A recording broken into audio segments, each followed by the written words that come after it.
Hello and welcome to Review of Reigns. The game is by Nerial and published by Devolver Digital.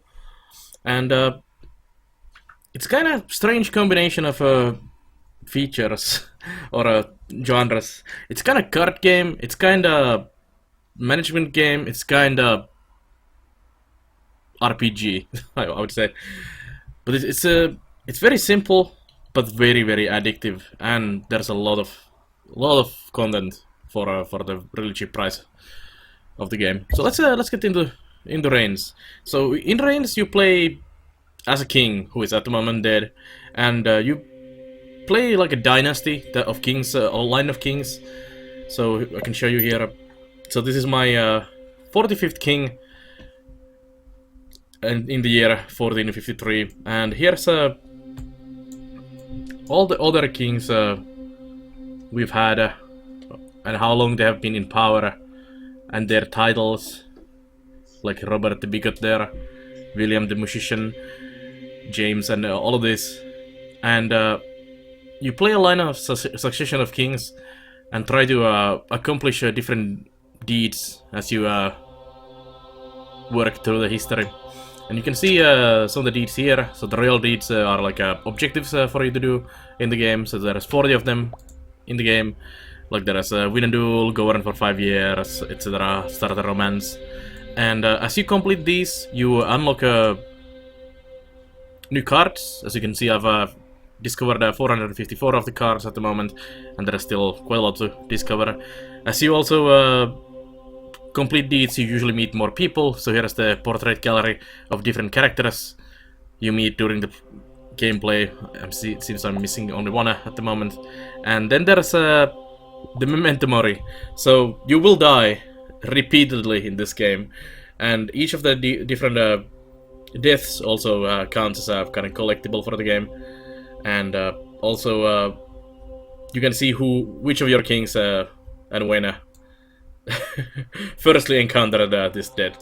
So there's that, and of course high score as well. And you have these like buff things, or can be also negative debuffs that carry over from king to king, and you may lose them and you gain them kind of doing different things. Like there's an option to build a barn to prevent famine and unrest, and it's actually a really good one. And then there's a loaded dice and stuff like that. There's curses you can get, and then there's ongoing events like crusades, colonization of the new world, and stuff like that. But let's get into the game. So our current goals, like the main goals, or the next goals we should focus on, are trick the devil, date the pigeon, and govern at least 60 years. But you can also complete any of these other royal deeds as you work through the game. But usually it's a good idea to focus on these. And here we are in the game itself. So the game is really just swiping left and right. This game is also on mobiles, so the mechanic is very like mobile-like. And you always have two decisions you can take, so you know, and basically yes, you're going in. And you get every year you get an event or one of these happenings, and you need to decide. You must sometimes have like multiple decisions you need to do during that 1 year, and each of them affect your 4 things up here. So there's a religion, your population, your army, and your wealth, basically. And you can see this choice would affect all 4 of my decisions, and it may be negative, it may be positive. You kind of have to learn as you go which is negative and what is not. But usually you can kind of also just reading the text and seeing who you are dealing with, you decide, you know what's gonna affect. Like there's a archbishop comes to say to you that we need to build a new church, and if you say no, of course the religion is gonna go down when church doesn't get they don't get their new church, and it usually affects your money as well, which will go down if you do complete it, and then your religion goes up.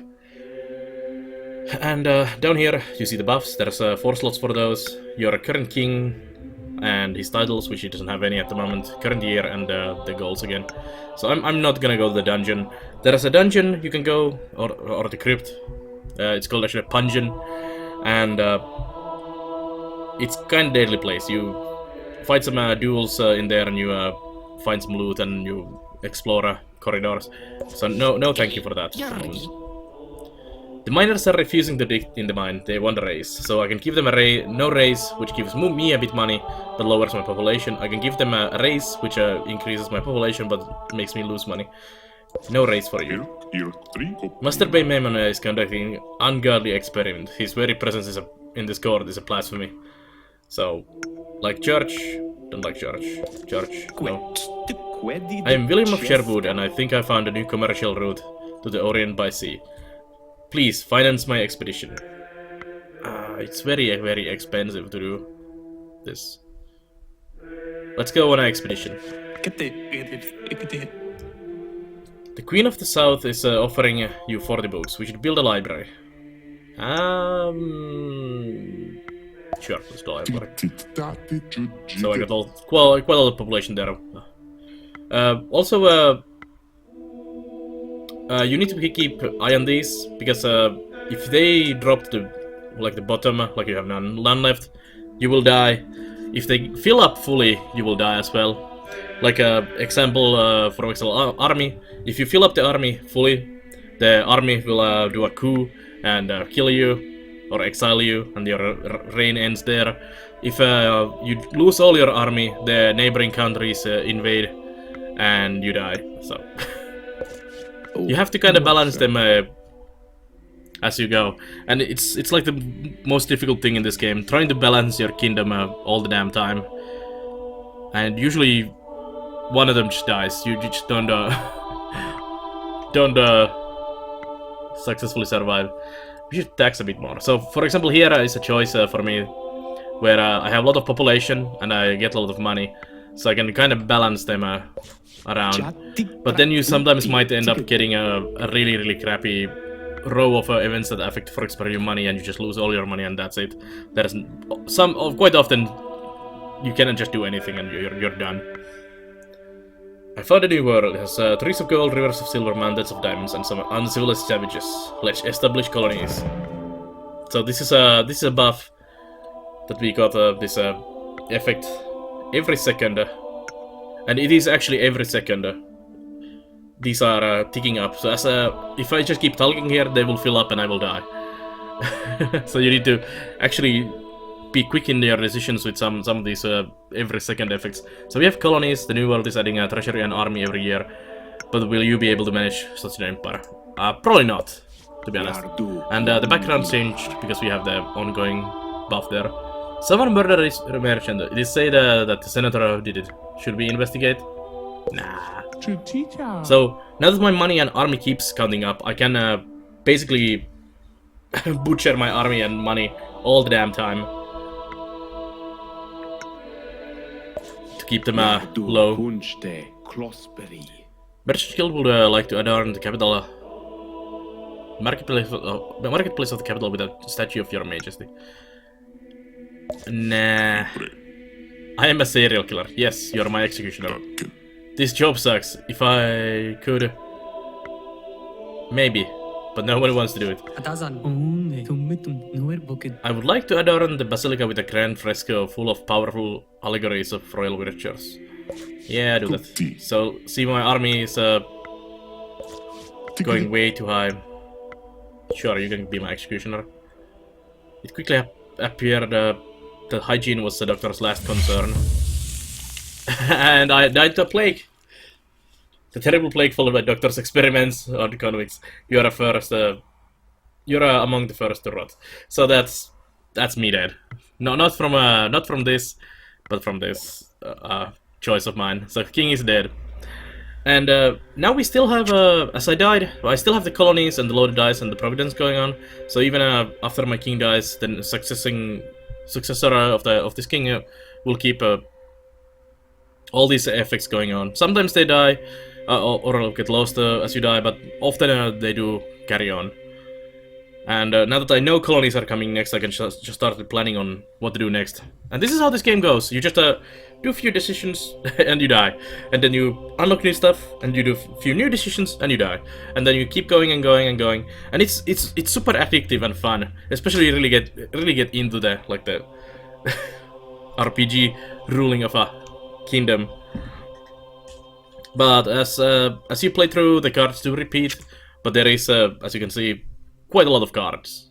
And I would imagine they're gonna bring in some more content as well in the future. It's also only $3, €3, and £2 on the Steam at the moment. Oh, actually, that's just the normal price for the game, which is just dirt cheap for such a fun game.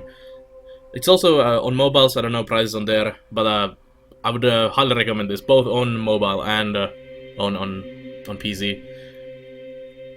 It's a lot of fun, especially for the price, if you like this kind of games. Yeah, and you, as you can see, we did a one king, so one playthrough is like 5 minutes to 15 minutes, sometimes even longer when you have a really good run going, but they are really quick, so you can throw in a few games in there whenever you have spare time, or just delve into that and do 10 kings in a row like I usually do. But anyways, that's Reigns. Highly recommended.